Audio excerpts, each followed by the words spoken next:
అవకాశం కూడా కనిపిస్తోంది ఇప్పుడు ఈ వస్తున్నటువంటి ఈ సర్వేల ఈ అప్డేట్స్ ప్రకారం. సో అమెరికా ఒప్పందాన్ని ఉల్లంఘిస్తోందంటూ ఇరాన్ విదేశాంగ మంత్రి చెప్తున్నారు. సో ఈ రాత్రి జరిగినటువంటి దాడి వాస్తవానికి చాలా తీవ్రమైనటువంటి దాడి అని చెప్పాలి. దీంట్లో భారతీయ నావికుడు గల్లంతు కావడం, ఈ 24 గంటల్లో 140 ఇరాన్ లక్ష్యాలను అమెరికా టార్గెట్ చేస్తూ దాడులకు దిగింది. మనం చూడొచ్చు రాజ్ న్యూస్ స్క్రీన్ పైన. సో హర్మోజ్ జలసంధి పైన నౌకల పైన జరిగినటువంటి దాడితో పాటు రాత్రి జరిపినటువంటి దాడులకు సంబంధించినటువంటి విజువల్స్. మురళీ మనోహర్ గారు మనతో పాటు జాయిన్ అయ్యారు. మురళీ మనోహర్ గారు నమస్తే. నమస్తే అండి. నమస్తే. యుద్ధం ఇక ఇప్పట్లో ఆగే పరిస్థితి కనిపించట్లేదు. సో ఇరాన్ ఇంకా అణు కార్యక్రమాలు చేస్తోందంటూ శాటిలైట్ల నుంచి మేము పరిశీలిస్తున్నామంటూ అమెరికా చెప్తోంది, ఇజ్రాయెల్ చెప్తోంది. సో మళ్ళీ ఇరాన్ పునర్నిర్మిస్తోంది. Point number 1. ఇంకొకటి, మా తండ్రి మరణానికి మేము ఖచ్చితంగా బదులు తీర్చుకుంటాం, పగ తీర్చుకుంటాం అంటున్నారు. అవసరమైతే అణు కార్యక్రమాన్ని అయినా వదులుకుంటాం కానీ హర్మోజ్ను మాత్రం వదులుకోమని చెప్తున్నారు. సో రాత్రి జరిగినటువంటి దాడి తర్వాత పరిణామాలను ఎట్లా చూడాలి? ఈ యుద్ధానికి ఇప్పట్లో అంతం ఉండేటువంటి అవకాశం కనిపిస్తోందా కనుచూపు మేరలో ఎక్కడైనా? అవునండి, ఇది నిజము. మళ్ళీ మొదటికి వచ్చేసింది కథ. స్క్వేర్ 1కి వచ్చేసింది. అటు ఇటు తిరిగి యుద్ధం ఆగిపోతుంది కాస్త. ఇప్పుడిప్పుడే శాంతి చర్చలు జరుగుతూ ఉన్నాయి అని ప్రపంచం కాస్త ఊపిరి పీల్చుకున్నటువంటి సమయంలో ఇప్పుడు మళ్ళీ యుద్ధం మొదలైపోయింది. యుద్ధము తీవ్రత కూడా పెరిగిపోయింది.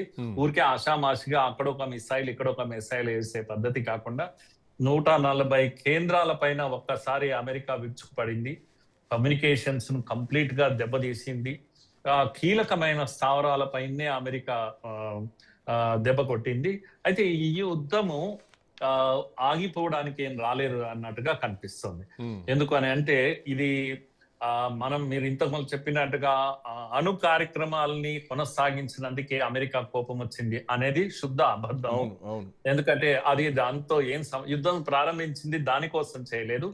యుద్ధం ప్రారంభించింది ఎందుకంటే నెతన్యాహు మొన్న ఈ మధ్య శనివారం ఈ రోజు అమెరికా వెళ్ళొచ్చాక శుక్రవారం ముందే వెళ్ళొచ్చాడు. ఆ తర్వాత డిక్లేర్ చేశారు ట్రంప్ వచ్చేసి సీజ్ ఫైర్ అనేది ఆగిపోయింది.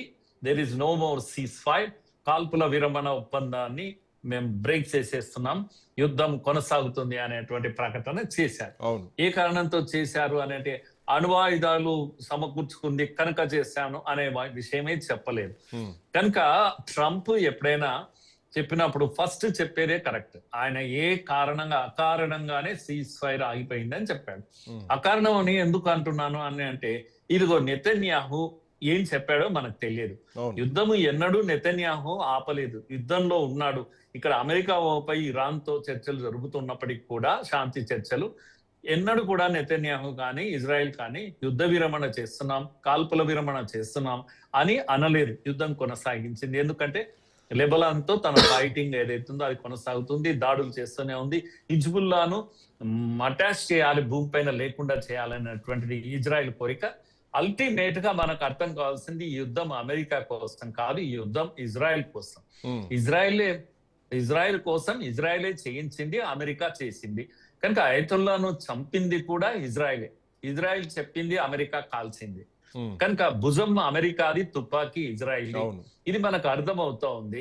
కనుక ఏం చెప్పాడో తెలియదు. ఓపెన్ గానే తిట్టుకున్నారు ఇద్దరు కూడా. నువ్వు ఆపేసుకో, నేనేం ఆపను అని చెప్పి నెతన్యాహు అన్నాడు.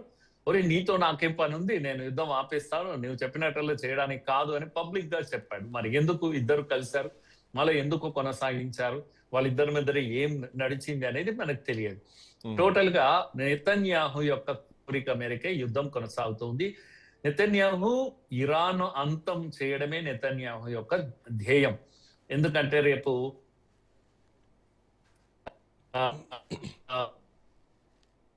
సెప్టెంబర్, అక్టోబర్లో ఎన్నికలు ఉన్నాయి, నవంబర్లో అమెరికాలో మధ్యంతర ఎన్నికలు ఉన్నాయి.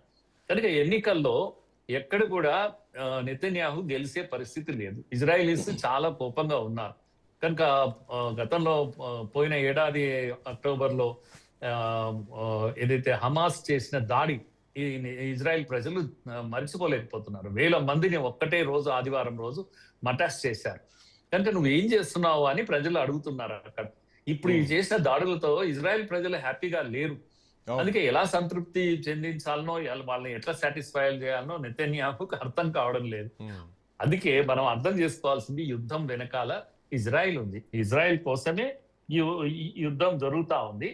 అంటే అందుకే ఇప్పుడు ఇది ఇందులో ఇంకొక పాయింట్ సార్, ట్రంప్ను చంపేస్తారు, ట్రంప్ను చంపడానికి కుట్ర జరిగింది అన్నది కూడా యుద్ధంలోంచి అమెరికా బయటికి వెళ్లకుండా ఉండడానికి నెతన్యాహు ప్లే చేసిన ఒక ప్లే కార్డ్ అనుకోవచ్చా? ఎట్లా చూడొచ్చు ఇది? పక్కా దాంట్లో అనుమానమే లేదు.